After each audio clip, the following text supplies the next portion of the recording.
লক্ষ্যটা যে কত ইম্পর্টেন্ট।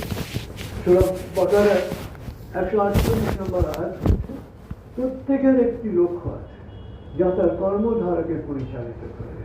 আপনি শুধু লক্ষ্য স্থির করবেন, বাকিটা ব্রেন করে দেবে, বাকিটা ব্রেন করে দেবে।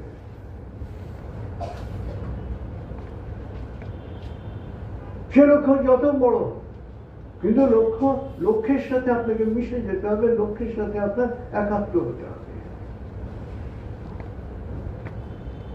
বাকিটা ব্রেন করে দেবে। এই লক্ষ্যটা হচ্ছে আপনার যে লক্ষ্য ঠিক করা। আপনি শুধু লক্ষ্য ঠিক করছেন, কেন লক্ষ্যটা স্থির করেছেন এই ব্যাপারে আপনার ভেতরটা পরিষ্কার থাকতে হবে। এই কারণে আমি এই লক্ষ্য স্থির করেছি, দিস ইজ দ্য রুট। এই কারণ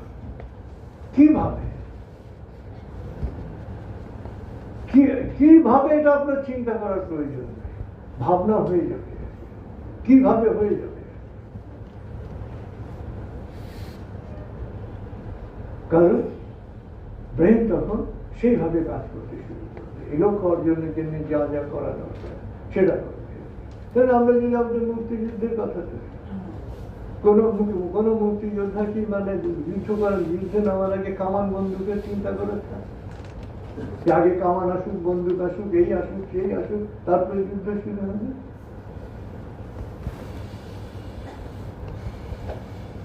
তা তো না, নেমে গেছে যে না, আমাকে আমার মুক্তির প্রয়োজন, আমার স্বাধীনতার প্রয়োজন, সবকিছু সবকিছু, এবং আমরা স্বাধীন হয়েছি।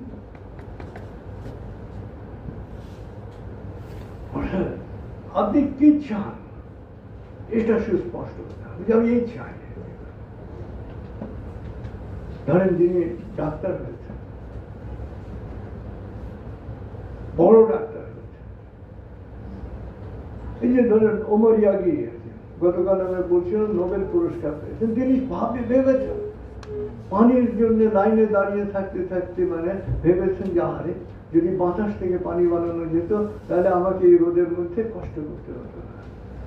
একটা শিশু, একটা কিশোর, শরণার্থী শিবির কিশোর, সে তার ক্ষেত্রে, রসায়নের ক্ষেত্রে সে তাকে এখন ফাদার হিসেবে ট্রিট করা হয়, নোবেল পুরস্কার।